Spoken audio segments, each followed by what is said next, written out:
évoqué benn sujet boo xam ne tam internautes yu bëri bëgg nañ ci am sa analyse. mooy la relation Sonko ak Diomaye. sëñ Saliou. relation Sonko ak Diomaye lan moo xew parce que tey on a comme l'impression. il y a une opposition interne. bi commencé jug ci ñoo xamante ni ñoo bokkoon benn bëgg-bëgg. benn mbëbët. mais une fois au pouvoir. mu mel ni léegi dafa am ñaari yoon. Sonko mi ngi bëgg yëf yi dëppook li nga xamante ni moom lañ jaay sénégalais yi. mais de l'autre côté du camp du président on a comme l'impression que ni moom dafay gën a woote comme ni nga ko wax les réconciliations. mais booba sëñ Saliou damay ragal ndax choc narutam qu'en est-il de la relation de Sonko ak Diomaye. xam nga c'est même bénéfique que souvent mu am ay fractures entre le premier ministre et le président parce que ça permet de recadrer beaucoup de choses parce que xam nga ànd boo gis yaa Moussa surtout ànd bii nga xamante ne mooy Diomaye ak Sonko parce qu'il faut que nit ñi xam la relation qu'il y a entre les deux au-delà même de la politique la relation humaine bi amoon la relation professionnelle donc il y a beaucoup de choses qui lient Sonko ak Diomaye ba yàlla def tey nag ñoom ñu nekk à la tête de l'exécutif. Sonko am ci liggéey bu bëri bu mu ci def pour que Diomaye soit le président de la République. mais xam nga le slogan Sonko mooy Diomaye Diomaye mooy Sonko. dafa am sama benn consoeur bu ma lire mu bind ci lu am solo Fatou Abdou Ndiaye. mu ne ce n'est pas un slogan c'est un pacte. mu ne Sonko mooy Diomaye Diomaye mooy Sonko du slogan pacte la. pacte nag mooy accord la boo xamante ni yéen da ngeen koy signer seen biir mooy loo xam ne yéen da ngeen ci déggoo mën na nekk loo xam c'est verbal mën na loo xam lu ñuy bind la mais da ngeen ci déggoo loolu pacte la donc ça va au-delà même ñoom de leur personne que Diomaye mooy Sonko Sonko mooy Diomaye ça appartient aux Sénégalais parce que mbir mi bi mu xewee ñi ci gën a am problème du Diomaye ak Sonko naqar bi ci nit ñi am c'est-à-dire que émotion yi ci génn man yaa Moussa sama téléphone bi xaw na explosé parce que y a beaucoup yoo xamante ne nii c'est-à-dire am yoo xam ne ils étaient mal à l'aise ci situation bi am nii. pour wax ne rek ne bëgguñu sax luy jëm a tilimal diggante Diomaye ak Sonko. léegi nag pouvoir dafa am réalité. te Ousmane wax na ko. Ousmane nee na. boo nekkee président. dafa am ay forces yoo xam ne toujours dañuy jéem a tàggaleeg sa parti te mooy dëgg. te loolu du Sénégal rek loolu fépp la nag. ndax tàmbaliwul fii. waaw la moo tax ma ne Ousmane la mu wax. waaw loolu dëgg la. parce que daf ci am ay intérêts yoo xamante ni. d'autres intérêts des intérêts financiers même au niveau international. yoo xam ne toujours ils vont faire de sorte que. surtout que tu as un super premier ministre boo xam ne ñoom xam nañ ñëpp dayoo bi mu am. parce que ça aurait été quelqu'un d'autre. les gens ne s'en soucieraient même pas seen yoon naw ci.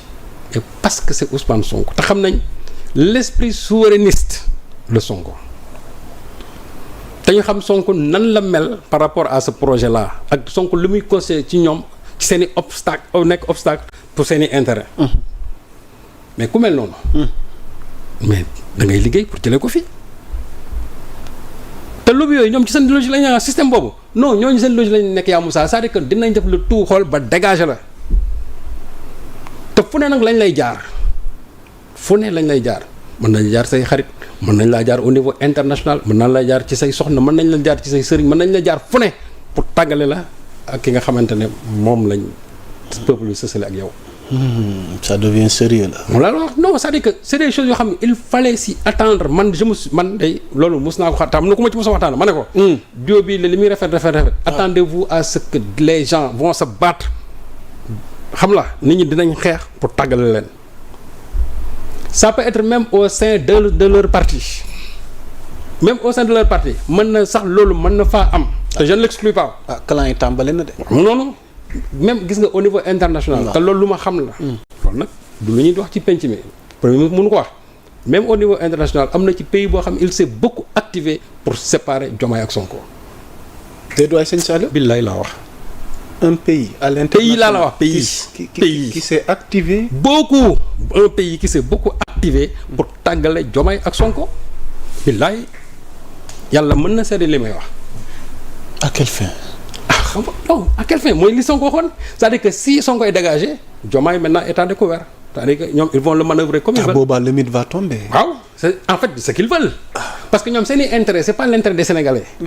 ñun suñu intérêt mooy que Sonko ak Diomaye fasse toujours bloc pour la réussite du projet mais ñee ñoom seen yoon newul ci projet xam nga lu ñu bëgg mooy ñoom seen i business nay dox ci réew mi ñoom nañ mën a téye président yi di la manœuvrer moo tax loolu Sonko doon wax ne une fois nga ñëw au pouvoir dañ la naan woy yow tu es le président tu transcendes les partis et cetera nangam ak nangam ak nangam xam nga loolu option la ci peut-être yenn pays yi mais ñun dans nos pays là c'est pas encore une option parce que boo demoon tey xam nga souvent da ngay dégg sax ñu naan l'exemple de la woy Chine c'est une république totalitaire waaw Chine c'est une république totalitaire mais terewul ils ont un système politique boo xam ne qui leur permet ñoom de maintenir leur pays dans la stabilité et aussi faire aujourd'hui de la Chine un pays de développement un pays très développé daf ñu tëj ñun moom laa la wax c'est-à-dire que léegi waaw loolu nag waaw su fekkee ne da nga am parti boo xamante ne nii moo la tàggat nga nekk ci am ci ay responsabilités parti boobu permettre leen tey ngeen xeex ba am la confiance populaire ngeen dem jël réew mi parti boobu en aucune façon waroo ko sori en aucune façon parti boobu waroo ko sori et décision bu nga xamante ne et la Sonko laa di yenn décision majeure yi parce que boo koy dee jël aussi c'est-à-dire que parti bi daf ci am solo parce que parti bi yow li ngay doxal jàppal na ci parti bi la jógee donc parti boobu ña fa nekk la nga xam ne moom lañu am ci xam-xam war ngay mën a toog ak ñoom ñu la ci jox ñoom seen xel ak seen xalaat yow nag tu es le président de la République soo demee nag à un niveau supérieur c'est à toi de prendre la bonne décision d'ailleurs boo demoon par exemple fu mel ni Chine tey xam nañu la dañ naan le parti décide l'exécutif exécute. ah c'est un parti. waaw parti état femme. waaw mu ngoog mais xam nga nit ñi dañuy fusillé naan parti état wooy ab régime totalitaire. waaw noo gisee loolu. parti état régime totalitaire. non xam nga est-ce que Sénégal. war nañu mën a amal parti mais état régime totalitaire c'est pas un régime dictatorial. xam nga régime totalitaire mooy ñi nga xam ne dañu jàpp ne ñoom dañu accumuler lépp mais c'est pas un régime dictatorial. parce que xam nga dictature mooy ki nga xamante ne yow toog nga loolu la neex ngay def Chine du ñu def la neex du ñu def la neex. même aujourd'hui on ne parle même de bon gars yi amuñu fa liberté et cetera mais dans les autres pays là aller en France aller aux États-Unis vous pensez que foofu aussi les gens ils ont leur liberté ci yëpp. mais quand même il faut qu'on revienne à la raison. Sénégal fii c'est-à-dire la notion de parti boo xoolee ñi nga xamante ne yëpp tey. dem nañ ci régime jóge fa daanu am problème. c'est parce que dañu sori seen parti. Abdou Diouf ba mu jëlee parti am délégué ko xamatul lu xew ci réew mi ci lañ ko balee. sëñ Sall bu ma la déggee. concrètement mooy kii fi yàlla teg tey. son excellence Bassirou Diomaye Diakhar Faye. ndax dafa war a bàyyi xel li ko fal.